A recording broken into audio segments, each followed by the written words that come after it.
Salut à tous, j'espère que vous allez bien. Aujourd'hui, on va parler un petit peu de l'équipe B, Barça B, qui vient de finir son match contre le Tarragona, Gimnàstic Tarragone, qui a perdu malheureusement 1-0. Débrief à chaud, c'est parti.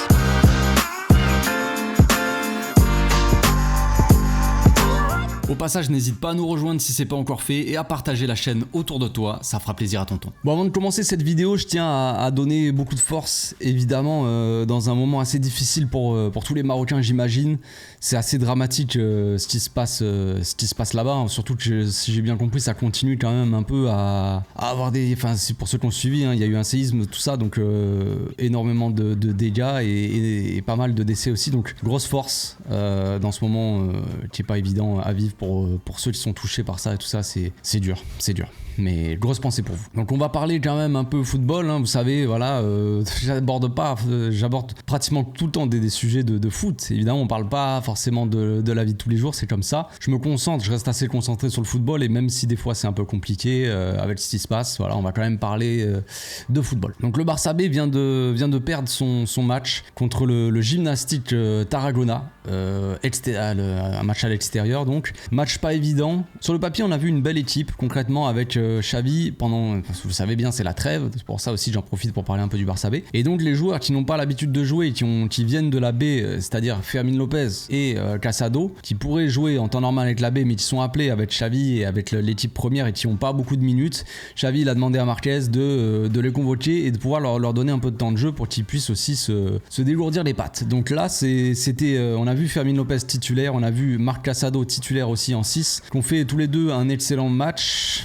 Fermín López qui a fait une excellente première mi-temps. Pour ceux qui ont suivi un petit peu, il s'est pris un rouge, il s'est pris 2 cartons jaunes. Début de deuxième mi-temps, il a pris son deuxième jaune assez bêtement et l'équipe s'est retrouvée à 10. Donc ça a gâché énormément le match parce que franchement, en première mi-temps, on a vu une belle équipe. Pour ceux qui ont suivi un peu la saison dernière ou ceux qui n'ont pas suivi, en tout cas, je vais vous dire un peu mon ressenti. La saison dernière, vous le savez, l'équipe B, elle a joué les playoffs. Donc on a joué une sorte de mini-championnat à la fin du championnat pour savoir si on allait pouvoir être promu en Division 2. Malheureusement, on a échoué en plus contre évidemment le rival de toujours, le Real Madrid, mais on avait vu des beaux matchs quand même, une équipe du Barça B, une belle équipe qui avait été renouvelée en début de saison quand Rafa Marquez il était arrivé, il avait pris la relève, tout ça de Sergi Barjuan. Donc il y avait eu beaucoup de changements, beaucoup de nouveautés, beaucoup de joueurs qui sont partis, beaucoup d'anciens entre guillemets du Barça B qui étaient partis vers d'autres horizons, comme Mika Marmol par exemple, Jandro aussi qui était parti. On avait renouvelé vraiment quasiment toute l'équipe, on était reparti à zéro. Donc Marquez qui est arrivé et qui a dû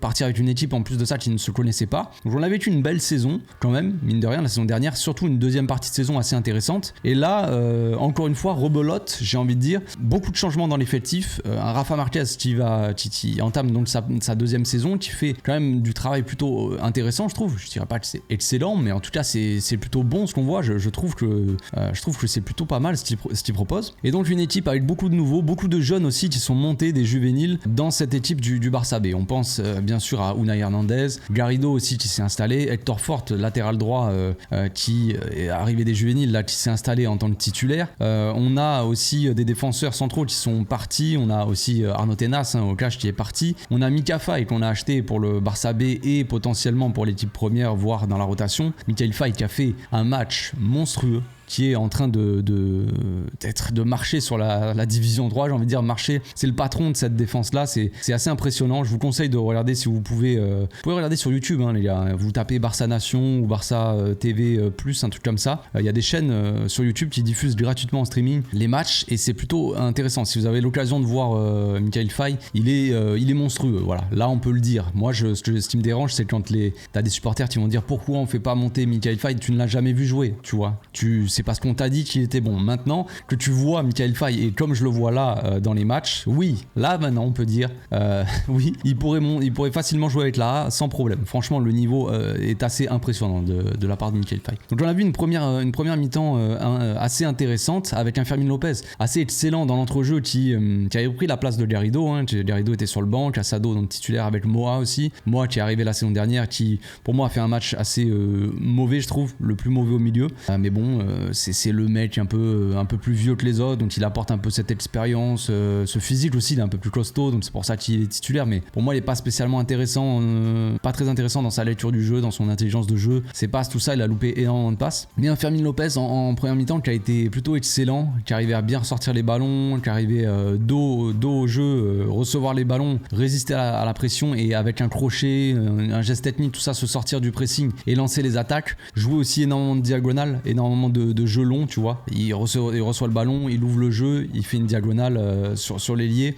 Assez intéressant, le Fermin Lopez. Assez intéressant aussi Unai Hernandez, qui est vraiment excellent. Lui, c'est un joueur aussi à surveiller. Pour ceux qui connaissent pas, c'est un moitié milieu de terrain, moitié ailier aussi. Là, il joue à moitié faux ailier. Je sais pas exactement quel poste il est en train de jouer. J'ai pas vraiment capté parce que le temps que je capte, que je me mette un peu dans ça. C'était mon premier match en plus de l'équipe B que j'ai regardé cette saison. J'avais pas eu l'occasion de regarder les matchs de l'équipe B. Et le temps que je me mette un peu dans le match, après en deuxième mi-temps, Fermin Lopez s'est pris un rouge. Donc on a joué à 10, donc forcément les positions ont un peu bougé. Donc une bonne première mi-temps de la part de Fermin Lopez, mais encore une fois, c'est la jeunesse qui pêche aussi un petit peu avec un joueur qui ne se maîtrise pas vraiment. C'est des fautes bêtes. Les deux fautes sont les mêmes, je crois. Il tire le bras, il retient un joueur, tu vois, pour pas qu'il parte en contre-attaque. C'est triste, c'est des fautes. C'est un manque, c'est la jeunesse, quoi. C'est un manque d'expérience, un manque peut-être de maturité. Moi, qui me disais d'ailleurs, quand je regardais la première mi-temps, je trouvais que cette équipe, malgré le fait qu'il y ait beaucoup de changements, qu'il y ait beaucoup de nouveaux joueurs, qu'il y ait beaucoup de jeunes aussi qui soient montés des juvéniles dans cette équipe-là, je trouvais qu'il y avait beaucoup de maturité dans le jeu, vraiment des joueurs qui arrivaient à se trouver des circuits de passe, tout ça, à vraiment maîtriser le match. Je trouvais ça très intéressant. Et puis après, deuxième mi-temps, voilà, je me dis, ils sont matures et Fermin Lopez qui prend ce carton assez bête, alors que lui joue avec l'équipe première, tu vois, il devrait. Alors, il joue pas souvent, c'est vrai, mais il côtoie l'équipe première, tout ça, ce genre de faute, il doit pas faire ce genre de faute bête de jeunesse. Il doit pas faire ces erreurs de jeunesse quand tu prétends à pouvoir rentrer dans la rotation en équipe première, tu vois. Donc c'est dommage, ça nous gâche aussi un peu le match parce que forcément après, une fois que Fermin Lopez s'est fait expulser, le Barça a plus rien vraiment maîtrisé. On a dû passer notre temps à défendre, tout ça, essayer de sortir des ballons. On jouait long, balancer devant en espérant que les deux gars de devant se débrouillent un petit peu. C'était très compliqué. Mais ce que je retiens, finalement, je retiens des choses quand même assez positives. Fermin Lopez, moi je l'ai trouvé très bon dans sa première mi-temps, évidemment. L'homme du match, pour moi, ça se joue avec le gardien aussi, côté Barça, évidemment. Le gardien a été excellent, c'est un nouveau gardien qui est arrivé aussi, je connais pas trop. Et Mikayil Faye est monstrueux en défense, c'est assez impressionnant, franchement.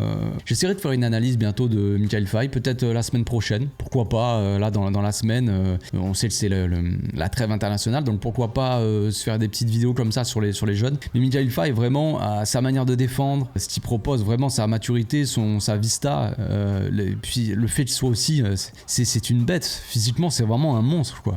Parce qu'on le sait, Division 3, les amis, le Barça B, ils sont tous très jeunes, mais en face, c'est des pères de famille, c'est des mecs de 30 balais, c'est des gymnastiques Tarragone, pour ceux qui ont déjà vu cette équipe, c'est une équipe première, tu vois. C'est pas une équipe de jeunes, ils ont tous 17-18 ans à jouer contre eux, non, c'est des gamins qui jouent contre des adultes, donc physiquement, voilà. Et vraiment, il est au niveau, il est plus qu'au niveau, il est vraiment monstrueux, il touche tous les ballons, alors j'ai pas les stats là, mais énormément de ballons, de duels gagnés, des dégagements de la tête, les relances qui sont très propres, relances aussi intelligentes au cœur du jeu, tu vois, qui essaie de trouver des lignes de passe, comme ça, casser des lignes par la passe au lieu de dégager des longs ballons, tu vois. Et puis voilà, bon, après, ce qui impressionne le plus, c'est sa manière de défendre et son physique impressionnant qui lui permet de gagner des duels ou de faire des tacles.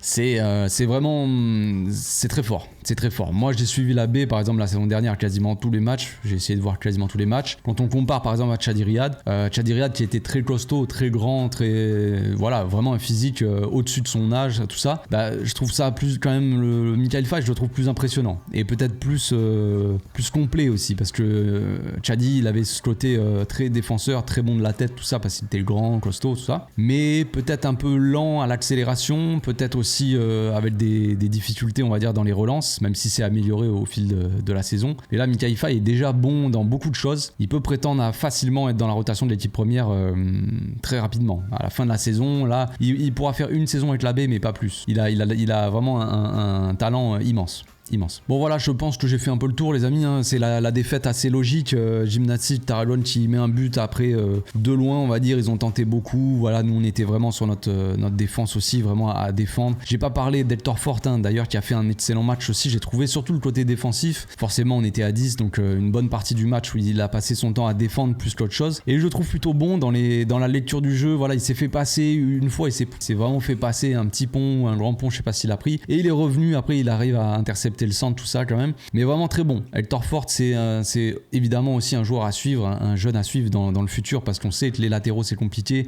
On a sorti Baldé, on a sorti aussi Alex Vaillé qu'on a envoyé en prêt, qui est en train de faire un prêt assez excellent aussi avec Levante. Pour ceux qui ne connaissent pas, Alex Vaillé, j'en parlais déjà il y a un moment, peut-être la saison dernière ou la saison d'avant. Je trouvais qu'il avait vraiment quelque chose de spécial aussi, qui était excellent, que je me disais, tu vois, dans le futur, Baldé, Vaillé, tu vois, ça peut se taper un peu parce que Baldé, évidemment, il a des qualités exceptionnelles physiquement, en termes de puissance, de rapidité, tout ça. Mais Alex Vaillé est très très bon aussi. Il a son mot à dire aussi là-dedans. Donc on verra la saison prochaine s'il reviendra. Mais on n'avait pas de latéraux droits vraiment, tu vois. On avait des latéraux droits, mais ils n'étaient pas excellents. Et là, Hector Fort, vraiment, il y a du talent. Il y a du talent chez ce petit jeune. Il est très très jeune encore. C'est sa première saison avec la B. Je sais pas s'il montera avec l'équipe première, mais là c'est le projet, je pense. Je pense que si on n'est pas allé sur Fresneda aussi cet été-là, c'est aussi pour se dire, pour laisser un peu de place à Hector Fort qui vient de la Masia et qui a vraiment un très gros potentiel. Voilà, c'est tout pour l'audio. On se retrouve demain les amis, sûrement pour une vidéo. Alors je sais pas si demain je sortirai du coup l'analyse sur Mikhail Faye, pourquoi pas, ça peut être sympa, dites-moi dans les commentaires pour ceux qui sont encore là. Sinon peut-être une vidéo d'actu ou je sais pas exactement, on verra bien. On se retrouve demain, d'ici là portez-vous bien, passez une très bonne soirée. Ciao.